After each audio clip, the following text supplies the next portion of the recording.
тарабынан ушул Алга айылына Албатай көчөсүнө тротуар курулганында керектигин ичинде эмес чыгып калат, тендердин жетип чыгып калат.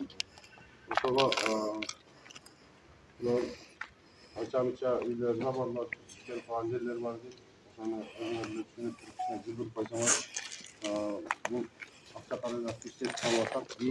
Бир гана Алга айылына эмес, башка айылдар боюнча акча каражаты берилип жатат. Атайын долбоор долбоор менен тааныштырып койсоңор, эми сөздү бухгалтерге берели. Аты Эркин. Проект боюнча былтыр Steam грант бар бизде. Шу Steam грантка долбоорду өткөрүп, проектин чийдиргенбиз. Эми мындан жолдо ушу биз бул проектине быйыл ишке ашырбай калсак, кийинки жылга дагы даже 3 жылга бизди эмеден четтетип атты. Steam гранттан бул эми бекер келип аткан акча. Өзүбүздөн буга 260 миң өздүк салымыбыз бар. Калганы ошо 2 миллион 600 миң сомдук проект. Эми бу жерде почти андай эле чыгып кеткендер жок экен. Бирок ушу анча-мынча үйлөр бар. Айла жок. Бурус керек болот. Итега сметан толтурулган наптыртып мына бүчүк чыккан. Мен батыш жактан Ну, күнчүгүш тараптан, Чыгыш тараптан. немеден, күнчүгүш тараптан, ДКдан баштап каналга чейин. Баягы эски эме бар экен го. Тротуар, Чыгыш тараптан. Жылы участка алган. 8'ge 8 kılıp bergen 16 metre kılıp. Bana tartıp men dokumentimem var, kızıl tutuyorum var, eskisi gazeteyim var. Adı gelip 6-12 metre kılıp 8 kılıp otasına. Жол берип коелу. Мен биринчинче жол берип коелу. Ооба. Бул жерде урматтуу туугандар, мен түшүнүктүүрөөк болуш үчүн башынан баштап түшүндүрүп берейин. Мында толуктап айтып. Себеби башына этегине баары суроо берилип калат. Бүгүн чогулуп жыйынга өткөрүп атканда мына адистер келишти. Жергиликтүү бюджетте 26 маселеде биз карай алабыз. 26 маселенин ичинде биз акча сарпташ үчүн биздин баланстагы жер болуш керек. Айыл өкмөттүн балансында жер болуш керек. Биз айтып аткан Калботоев Токтоназар көчөсү биздин баланстагы жол эмес, тилекке каршы. Ички жолдор айыл өкмөттүн балансында. Бул мамлекеттик маанидеги транспорт жана коммуникациялар министринин астында турган департамент бар. Айылда ДДХ деген департамент бар. Жолдун ээси ДДХ.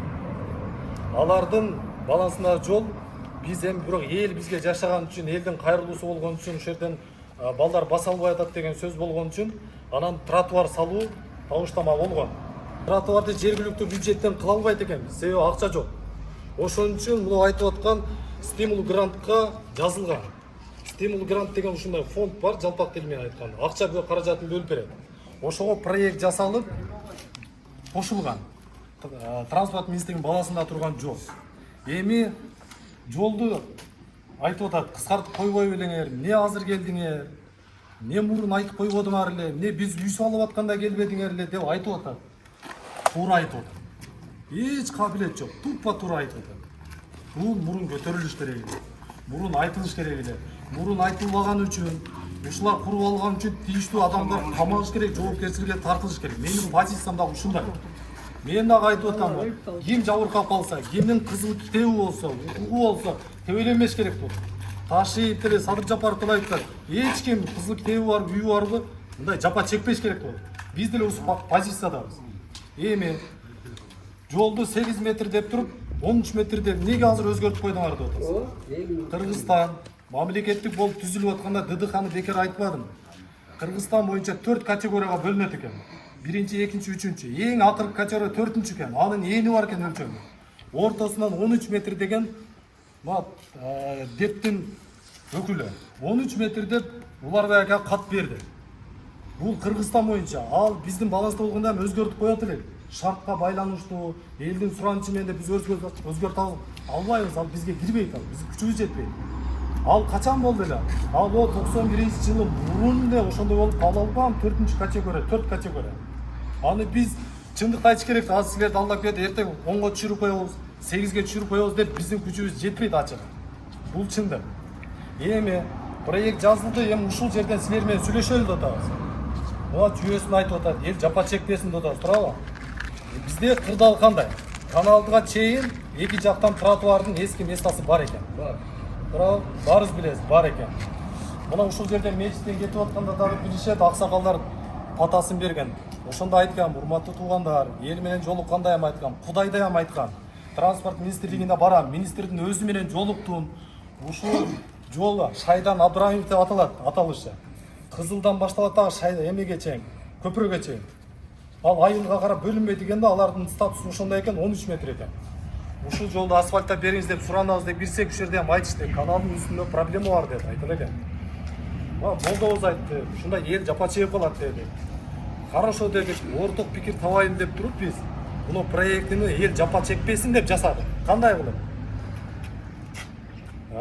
Каналдын муну ДКнын үстүнөн баштап каналга чейин тротуардын дээрлик местасы бар. Дээрлик мурунку местасы бар.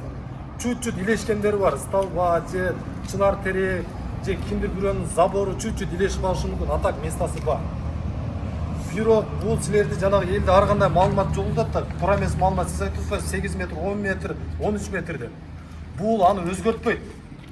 13 метрди булар айтып атат деп, эртеби кечпи биз 13 метрди алабыз деп атат. Биз депутаттар айтып атабыз, талап кылып кат жөнөтөбүз, элди ыйлатпагыла. 13 метр деп пока айтпагыла деп атабыз. Пока силерге мына инвестицияны алып келдик, тротуардын местасы бар.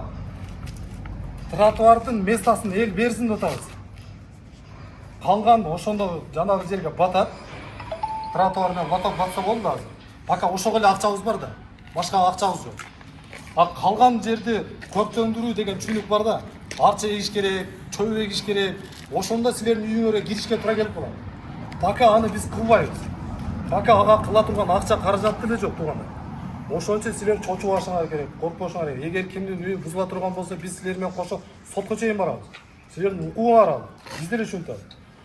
Ошондуктан силерден суранабыз. Каналдын үстү жагы тротуардын местасы да жок. Бирок талап жанагыдай эле 4 категория. Ошону үчүн силерди ыйлабасын деп алдын ала эскертүү айтып коелу да, биз эмби депутат болуп келдик да. 1 жылда болуп элек. Ошон үчүн силерге келип айтып атабыз, туугандар, курдак ушундай экен. Каналдын үстүнө өткөн жокпуз. Каналдын ылдый жагына кылып атабыз. Каналдын үстү орток пикир табып, сотко беребизби? Укугубузду коргошубуз керек. Бирок учуру келгенде. Бул жерде азыр жерде аксакалдар бар, мына иштеп жүргөн баары.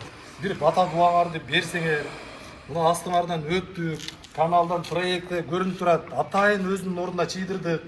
1-2 забор илешип калса, жанагы магазин астында мындай чабырлар тосуптур. Ошол нерселер илешип калып, же заборлор илешип кала турган болсо проектке. Ошолар силер пата берсеңер, ошоларды алып берсин. Мындан чыкты, өкмөт баары кылам деген кылды. Мындан чыкты, неме кылабыз? Буга болуптур. Кандай болсамчы, эл көнөт. Ыйлап, карапайым калып, бебечере көзүнүн жашын сорлоп аны бузасыңар алып турган. Görüyorlar, şarlarda kanalda kızıl işlevinde lazım ek bul olmadı. Makul boluyla bulanın makullaştırıyor, tratuarını kaça çöz gerek. Yok, taşıdan buna beyazlar ediyorlar. Onun için şu ballarından müşteri gidiyorsun, ondan sonra başka bir olay. Келбей калган адамдар дагы бар да, ошолорго видео кайрылуу жетип калсын. Аксакалдарыбыз менен азыр бир пикирге келип калдык окшойт. Баарыбыз эле түшүнөбүз. Эми азыр ниет кылабыз, тилек кылабыз. Биздин чыйдырган боюнча кимдин мына үйү бузулбаганга аракет кылдык биз. Жапа чекпесин деп. Азыр мына проекттен турган могул жерден ДК болсо, кызылдан башталган жер, ДКнын үстүнөн жогору Шыдыр тарапка кетип атканда оң жагынан башталат дагы тротуар эски ордуна чыйдырган аракет кылдык. Эми эртең айыл башы аткаруу бийлиги атайын метрин алып, башкасын алып, аспаптары менен келет дагы ушул жерди ишин баштайт. Алар силерден пата сурап атат, ушул эртең эл тоскоолдук кылбайбы экен, биз баштай берели деп. Ошондо сиздер анча мынча илешип калган забор болобу, крыша болобу, курулушулар болобу, ушул жерде бузуп түшүнүшү менен мамиле кылып ушул келген акчаны үнөмдөп иштетип калайлы. Ошого сиздер макулсуздарбы? Ошого бир бата дуа кылайлы дагы, эртең айыл башчы келип өлчөп, подрядчик компанияны аныктап, келип ишин баштасын. Анча мынча нерсени снос иштерин айыл өкмөт кылып бериш керек. Ошого айыл башчы келет дагы, чийип кеткен жерлер болсо, чийип, метрлеп айтып берет, бузуп бериңиздер, сиздерден суранчы. Ажыга жалпы элдин атынан сүйлөйт кетпей болчу. Ойлонуп атам мен дагы. Сен бир дуа кылып мен. Бүтүп кетсин. Чочтубай дебиз. Чыдайбыз. Мен мына өзүбүздүн балдар аракет кылып проект түзүп, буларды алар колдоп ишке ашып атыптыр. Эми эл наразы болбосун. Бул өкмөтчүлүк экен, булардын колунан келбейт экен. Бул мен транзит экен аны. Эми силерге ишиңерге ийгилик. Десолуңар чың болсун. Дайым элдин астында кызмат кылып жүрөбүзбү, Алла таала насип кылсын. Şu ne tilesеңер, Алла таала тилеңерди берсин. Амин. Ал элде да биримдикте жүрүшүн насип. Yok,